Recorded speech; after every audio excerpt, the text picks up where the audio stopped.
મમ્મા કાલે પાછી આ સબ્જી મને બનાવી દઈશ? મને બહુ જ ભાવી. બાળકો પણ આવું જ કહેશે. મારી દીકરીને તો આ ખૂબ જ ભાવેલી. જનરલી કેવું હોય કે પાલકનું નામ સાંભળતા જ બધાના મોઢા પણ બગડવા માંડે અને ભાવે પણ નહીં. પણ આ સબ્જી આજે આપણે એવી સરસ રીતે બનાવવાના છીએ ને કે બધાને ભાવશે અને બીજી વખત બનાવવાની ડિમાન્ડ ચોક્કસથી કરશે.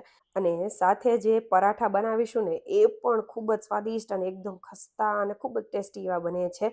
તો જરૂરથી વિડીયોને એન્ડ સુધી જોતા રહેજો. તમારું સ્વાગત છે મારી ચેનલમાં અને આપ સૌને મારા જય શ્રી કૃષ્ણ. તો ચાલો શરૂ કરીએ આજની આ રેસીપી. તો સૌથી પહેલાં આપણે પાલકની સાથે પનીર લઈ લેશું. તો પનીર આ હોમમેડ એટલે કે ઘરે બનાવેલું છે અને અગાઉ મેં તેની રેસીપી પણ શેર કરેલી છે. ઘરે બનાવેલા પનીરની કોઈ કમ્પેરિઝન ન થાય, એટલું ટેસ્ટી અને એકદમ સોફ્ટ એવું બને છે. બજારનું જે આપણે લઈ આવીને તે થોડુંક કઠણ પણ હોય છે અને આના જેવો સ્વાદ પણ ન આવે. તો બધી ટિપ્સ અને ટ્રિક્સ સાથે મેં અગાઉ રેસીપી શેર કરેલી છે, જરૂરથી ચેક કરજો. તમે ઘરે સરળતાથી બનાવી શકો છો અને સ્ટોર કરવાની રીતે પણ મેં શીખવાડેલી છે. તો હવે પનીરને આપણે કાઢી લેશું અને તેને એક મેં આ રીતના કાણાવાળી જે ગળણી છે ને તેની ઉપર રાખી દીધેલું છે, જેથી કરીને પાણી વધારાનું હોય ને તે નીકળી જાય. અને હવે આપણે જે પાલક છે તેને પણ સરસ રીતે મેં લઈ લીધેલી છે, એકદમ તેની દાંડલીઓ કાઢીને અને ધોઈને લઈ લીધેલી છે. હવે એક તપેલીમાં પાણી ગરમ કરવા માટે મૂકી દેશું. પાણી સરસ એવું આપણે ઉકળવા માંડે ને ત્યાં સુધી ગરમ કરવાનું છે. તરત જ તેમાં આપણે પાલક એડ કરી દેશું. પાલકને આપણે બહુ વધારે વખત ગરમ નથી એટલે કે ઉકળવાનું નથી, માત્ર 1-2 મિનિટ જેટલું જ આપણે તેને બોઇલ કરવાનું છે. તમે જોઈ શકો છો, તમે આના કરતાં પણ પાલક વધારે લઈ શકો છો. મારી પાસે આટલું હતું એટલે મેં આટલું લીધેલું છે. હવે 2 મિનિટ થાય ને ત્યાં સુધીમાં પાલક તમે જોઈ શકો છો કે સોફ્ટ થઈ ગયું છે. મતલબ આપણું પાલક રેડી છે. તેનો કલર પણ મતલબ કે થોડુંક સોફ્ટ થઈ જાય ને એટલે તમને ખ્યાલ આવી જશે. 2 મિનિટની અંદર જ આપણે જે પાલક છે તેને ગેસની ફ્લેમ બંધ કરીને બરફવાળા ઠંડા પાણીમાં તરત જ એડ કરી દેશું. થોડી વાર થાય એટલે તરત જ આપણે તેને મિક્સર જારમાં એડ કરીશું અને ખાસ આ રીતની જે કોથમરીની દાંડલીઓ હોય ને તે મેં એડ કરેલી છે. તેનાથી ખૂબ જ સ્વાદિષ્ટ એવું આ શાક બને છે. અત્યારે આપણે પીસવામાં થોડીક દાંડલીઓ એડ કરીશું ને તો બહુ ટેસ્ટી એવું બનશે. તો જરૂરથી મારી આ ટીપને તમે ફોલો કરજો. હવે આ રીતનું એકદમ ફાઇન એવી પ્યુરી થઈ જાય ને એટલે સાઈડમાં રાખી દેશું અને આપણે ચોપિંગ બોર્ડ લઈ લેશું. તો અહીંયા મેં માત્ર એક ટમેટાનો જ ઉપયોગ કરેલો છે. એક ડુંગળી, લસણ અને મરચાંને સાઈડમાં રાખી દીધેલા છે. એક ટમેટાને બારીક એવું કટ કરી લેશું. ત્યારબાદ એક ડુંગળી લીધેલી છે, તેને પણ આપણે એકદમ બારીક એવી કટ કરી લેવાની છે. આ બધી પ્રિપેરેશન વહેલા કરી લેશું ને એટલે આપણું કામ સરળ થઈ જાય છે. અને આમાં બહુ આ જે પાલક પનીર બનાવવામાં બહુ ઝંઝટ પણ નથી, ફટાફટ તૈયાર થઈ જાય ને એવું આ શાક છે. હવે મેં લસણ લીધેલું છે સૂકું અને તેને આ રીતે બારીક એવું કરી લીધેલું છે. તમે ચોપ્પરની મદદથી કરી શકો છો. આ જે છે તે આપણે કટ કરેલું લસણ આપણે સબ્જીમાં નહીં યુઝ કરીએ પણ પરાઠામાં યુઝ કરવાના છીએ.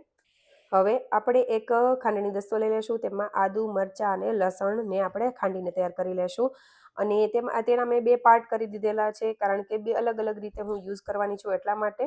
હવે આપણે જે પનીર છે તેને લઈ લેશું. તેમાંથી ઘણું એવું જે પાણી વધારાનું હોય ને નીકળી ગયું છે. તો તેને ચોપિંગ બોર્ડ ઉપર લઈ લેશું. આ મેં 1 લીટર જે દૂધ હોય ને તેમાંથી બનાવેલું પનીર છે. તો તમે જોઈ શકો છો કે કેટલું બને છે અને ફૂલ ફેટ મેં દૂધ લીધેલું હતું. હવે આ રીતે આપણે તેને કટ કરી લેશું. તો અત્યારે હું અડધા ઉપર થોડું પનીરનો ઉપયોગ એટલે કે જે આ પીસ છે ને એમાંથી અડધા ઉપરનો હું યુઝ કરવાની છું પનીરનો. તો આ રીતે તમને જેટલી સાઈઝમાં ફાવે એ રીતે આપણે પનીરના ટુકડા કરી લેશું અને તમે જોઈ શકો છો કે ઘરનું પનીર કેટલું સોફ્ટ બને છે અને સ્વાદિષ્ટ પણ એટલું બને છે.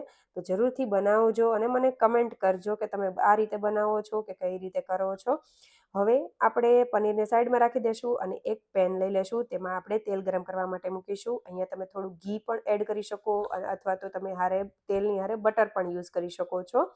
હવે તેલ ગરમ થઈ જાય એટલે જીરું એડ કરીશું, થોડો હિંગ પાવડર એડ કરીશું અને અડધો જે આદુ મરચાં લસણની પેસ્ટ છે ને તે એડ કરી દેશું. અને તેને થોડીવાર માટે સાતળી લેશું. થોડીવાર સતળાઈ જાય અને સરસ એવું એરોમેટિક થઈ જાય ત્યારબાદ આપણે તેમાં ડુંગળી એડ કરીશું ને સ્વાદ પ્રમાણે મીઠું એડ કરી દેશું. અને ડુંગળી ટ્રાન્સપરન્ટ થઈ જાય અને થોડી એવી ગોલ્ડન બ્રાઉન કલર જેવી થવા લાગે ને ત્યારબાદ તેમાં આપણે કસૂરી મેથી એડ કરીશું. લસણ આદુ મરચાંની પેસ્ટને બળવા નથી દેવાની, માત્ર એરોમેટિક થાય ને ત્યાં સુધી કરીશું. હવે આ કસૂરી મેથી એડ કર્યા પછી બધી વસ્તુને સરસ રીતે સતળાઈ જાય ત્યારબાદ આપણે ટમેટા એડ કરી દેશું. અને મેં અહીંયા આદુ મરચાં લસણની જે અડધી રાખેલી પેસ્ટ હતી ને એ એડ કરતાં પહેલાં ભૂલી ગઈ. ટમેટાની પહેલાં જ એડ કરી દેવી પણ હું ભૂલી ગઈ હતી એટલે આ રીતે સાઈડમાં કરી રહી છું. આ રીતે અડધી આદુ મરચાં લસણની પેસ્ટ પહેલાં અને અડધી પછી આપણે એડ કરીએ ને તો તેનો ટેસ્ટ અલગ જ આવે છે. એકદમ સ્વાદિષ્ટ એવું બને છે. કોઈ પણ શાકમાં તમે આ રીતે કરશો ને તો તમને ટેસ્ટમાં ચેન્જ લાગશે. હવે આ રીતે આદુ મરચાં લસણની પેસ્ટ સતળાઈ છે એટલે આપણે તેમાં જે ટમેટા એડ કરેલા છે એ બધું મિક્સ કરી લેશું અને બેઝિક મસાલા એડ કરેલા છે કાશ્મીરી મરચું, લાલ મરચું, હળદર પાવડર, ધાણા જીરા પાવડર અને ગરમ મસાલા પાવડર.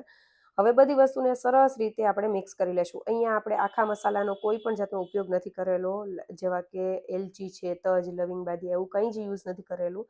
પણ તો પણ ખૂબ જ સ્વાદિષ્ટ એવું બને છે આ શાક. હવે આપણે આ બધા મસાલાને ટમેટાની સાથે સાતડવાના છે. ટમેટા જ્યાં સુધી એકદમ સરસ એવા ગળી ન જાય ને ત્યાં સુધી લો ફ્લેમ ઉપર કરીશું. જો તમને એવું લાગે કે મસાલા બળવા લાગ્યા છે તો થોડું એવું જ પાણી એડ કરી દેવું. હવે સાઈડમાં આપણે એક પ્રિપેરેશન કરી લેશું. તો તેમાં એક બાઉલ લીધેલું છે, તેમાં મેં બટર લીધેલું છે. તેમાં આપણે જે ચોપ કરેલું લસણ, અજમો, પીઝા સિઝનિંગ અને ચીલી ફ્લેક્સ આપણે એડ કરી દઈશું. બારીક કટ કરીને સારા એવા પ્રમાણમાં ધાણા ભાજીને આપણે એડ કરીશું. તેનાથી ફ્લેવર ખૂબ જ સરસ એવી આવતી હોય છે. અને લસણનું પ્રમાણ મેં થોડું અહીંયા વધારે રાખેલું છે. તમે જોયું હશે મેં જ્યારે ચોપ કરતી હતી ત્યારે. હવે આ બધી વસ્તુને મિક્સ કરી લેશું. જો તમને એવું લાગે કે થોડુંક એવું હજી પણ બહુ કઠણ એવું લાગે છે તો થોડું ઘી પણ એડ કરી શકાય. અને બટર જો થોડું એવું મેલ્ટેડ હોય ને એ પણ એડ કરી શકો. પણ જ્યારે પહેલી વખત કરો ને ત્યારે આ રીતનું એકદમ થીક બટર હોય ને એ જ યુઝ કરવું. હવે મિક્સ કરીને સાઈડમાં રાખી દેશું અને આપણા ટમેટા એકદમ સરસ એવા ગળી ગયા હતા ને એટલે મેં તેમાં જે પાલકની પ્યુરી છે એ એડ કરેલી છે અને તેને સરસ એવી મિક્સ કરી દેશું. તેલ છૂટી જશે અને ટમેટા સાવ ગળી જાય ને ત્યાર પછી જ આ એડ કરવાનું છે. હવે તેમાં ગરમ મસાલા પાવડર અને કસૂરી મેથી ફરીથી આપણે એડ કરીશું અને બધી વસ્તુને હલાવીને મિક્સ કરી લેશું. અહીંયા તમને જો આ ગ્રેવી જે છે તે થોડી કઠણ એટલે કે ઘાટી લાગતી હોય તો તમે પાણી ગરમ કરેલું પાણી એડ કરી શકો છો. હવે આપણે પનીર એડ કરી દઈશું અને ફ્રેશ ક્રીમ મેં યુઝ કરેલું છે. જો તમારી પાસે ફ્રેશ ક્રીમ ન હોય તો તમે ઘરની દૂધની મલાઈ જે હોય ને એ ફેટીને આમાં એડ કરી શકો છો. આ ક્યારે કરવી? જ્યારે લાસ્ટમાં આપણે એડ કરવાની છે. હવે સરસ રીતે બધી વસ્તુને મિક્સ કરી લેશું અને થોડી વારમાં તરત જ આપણે ગેસની ફ્લેમ બંધ કરી દેશું. અને થોડી વાર થશે ને તમે હલાવશો ને થોડી વાર જ રહેશે ને ત્યાં તો તેલ બધું છૂટવા માંડશે. તો આ રીતે આપણે થઈ જાય એટલે આપણે ગેસની ફ્લેમ બંધ કરી દેશું. સબ્જી આપણી રેડી થઈ ગઈ છે. તો હવે આપણે લચ્છા પરાઠાની પ્રિપેરેશન કરીશું. તો મેં રોટલીનો લોટ જે છે એ જ લીધેલો છે. એમાં કોઈ જ બીજા લોટનો યુઝ નથી કરેલો. કાળા મરીનો પાવડર, સફેદ તલ અને જીરું આખું આ રીતે હાથની મદદથી મસળીને એડ કરી દેશું. અને તેલ એડ કરેલું છે મોણ માટે. જે આપણે પરાઠામાં કેટલું એડ કરતા એ રીતે જ કરેલું છે. સ્વાદ પ્રમાણે મીઠું એડ કરી દેશું અને બધી વસ્તુને આપણે મિક્સ કરી લેશું. આ રીતે મિક્સ થઈ જાય એટલે થોડું થોડું પાણી એડ કરતા જઈને મીડિયમ કઠણ એવો લોટ આપણે બાંધીને તૈયાર કરવાનો છે. જે રીતે આપણે પરાઠામાં કઈ નોર્મલ પરાઠા હોય એમાં કરતા હોઈએ ને એ રીતનો જ આપણે અહીંયા લોટ બાંધવાનો છે. ન તો અતિશય કઠણ કે ન તો સાવ ઢીલો એવો રીતનો બાંધવાનો છે. તૈયાર થઈ જાય એટલે આપણે તેમાં તેલ એડ કરીને સરસ એવું આપણે કૂણવી લેશું. હવે તેને સાઈડમાં રાખી દેશું અને લોઢી ગરમ કરવા માટે મૂકી દેશું લો ફ્લેમ ઉપર. હવે આપણે એક લુઓ લઈ લેશું અને તમારે જે રીતનો પરાઠા બનાવવું હોય એ રીતનો લુઓ લેવો. મેં અહીંયા થોડો મોટો એવો લીધેલો છે લુઓ અને તેને આપણે વણીને તૈયાર કરી લેશું. મોટી એવી રોટલી વણવાની છે. તમે જોઈ શકો છો હું કઈ રીતની વણી રહી છું. હવે આ રીતની રોટલી વણાઈ જાય એટલે આપણે પેસ્ટ બનાવેલી છે ને બટર ગાર્લિકવાળી એ એડ કરીશું. ઉપરથી સૂકો લોટ છાંટીશું એટલે જેથી કરીને બધી વસ્તુ સેટ થઈ જાય. આ રીતે આપણે ફોલ્ડ કરવાનું છે. એક બાજુથી અડધું એવું ફોલ્ડ કરેલું છે પછી બીજી બાજુથી આ રીતે તેને કવર કરી દીધેલું છે. હવે થોડું વણી લેશું જેથી કરીને એની અંદરનું જે સ્પ્રેડ છે ને એ સરસ ઇવનલી થઈ જાય. આ રીતે રોલ કરતા જશું. એકદમ ટાઈટ એવો રોલ બનાવીશું અને તેને આ રીતે પ્રેસ કરી દેશું અને હવે આપણે આ રીતે કરતા જઈને વચ્ચેથી કટ લગાવવાનો છે જેથી કરીને એકદમ સરસ એવા આપણા લચ્છા બનીને તૈયાર થાય. લચ્છા પરાઠા બનાવવાની ઘણી અલગ અલગ રીતો છે. તમે તમારે જે રીતે બનાવતા હોય ને એ રીતે પણ બનાવી શકો છો અને આ રીત જો તમને ફાવે તો તમે આ રીતે પણ કરી શકો છો. આ રીતે પણ ખૂબ જ સરસ એવા લચ્છા એકદમ સરસ એવા બનીને તૈયાર થાય છે અને આ પરાઠા એકદમ ક્રિસ્પી અને લચ્છેદાર બને છે. તો હવે આપણે ઉપર કલોંજી એડ કરેલી છે મેં, જેને નાઇજેલા સીડ્સ પણ કહે છે.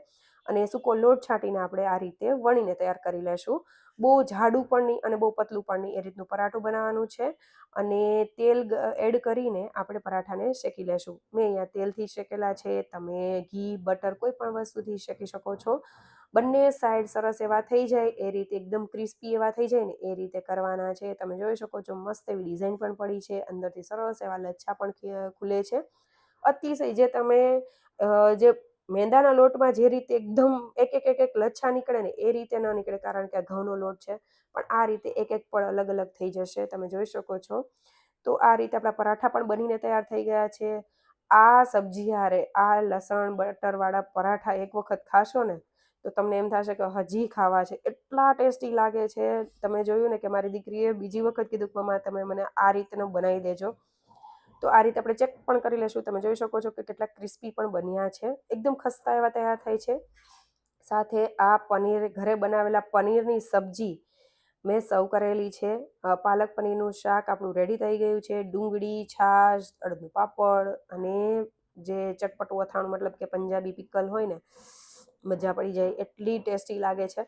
તો જરૂરથી આ રેસીપી ટ્રાય કરજો. તમે ક્યારેય પણ આ રીતે બનાવો છો કે નહીં એ પણ મને શેર કરજો. અને તમે કયા સિટીમાંથી મારા વિડીયોઝ જોઈ રહ્યા છો, તમને મારા વિડીયોઝ કેવા લાગે છે એ પણ મને કમેન્ટ કરજો. અને જો રેસીપી સારી લાગે તો લાઇક, શેર અને સબસ્ક્રાઈબ કરવાનું ભૂલતા નહીં. So thank you for watching.